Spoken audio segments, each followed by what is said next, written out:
తెలంగాణ విమోచన దినోత్సవాన్ని ప్రభుత్వం అధికారికంగా నిర్వహించాలని డిమాండ్ చేశారు నెహ్రూ యువజన కేంద్రం వైస్ చైర్మన్ పేరాల చంద్రశేఖరరావు.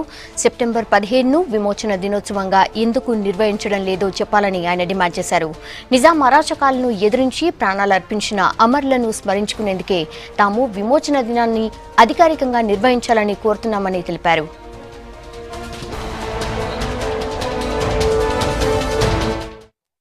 నిజాం నవాబు ప్రజలతో ఎన్నికైన నవాబు కాదు. ఆయన మతం సంబంధించిన వాళ్ళు కూడా ఈ రాష్ట్రంలో అప్పుడు 4% కూడా లేరు. అయితే గండబలంతో, దౌర్జన్యంతో, కాసిం రజ్వీ యొక్క సైన్యంతో ఆయన ఈ ప్రాంతాన్ని ఆక్రమించుకొని అతను నవాబుగా ఈ ప్రాంతాన్ని పరిపాలించాడు. ప్రజాస్వామ్యబద్ధంగా ఎన్నికల్లో గెలిచిన నవాబు కాదు, ఎన్నికల్లో గెలిచిన రాజు కాదు, ఆయన ప్రధానమంత్రి కాదు, రాష్ట్రపతి కాదు.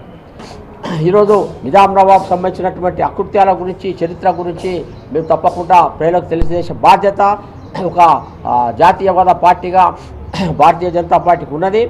వీధి వీధిన, వాడన, గ్రామాన కూడా సెప్టెంబర్ 17వ తేదీన తెలంగాణ స్వాతంత్రం సంబంధించినటువంటి జాతీయ త్రివర్ణ పతాకాలు ఆ రోజు ఎగురవేస్తాం.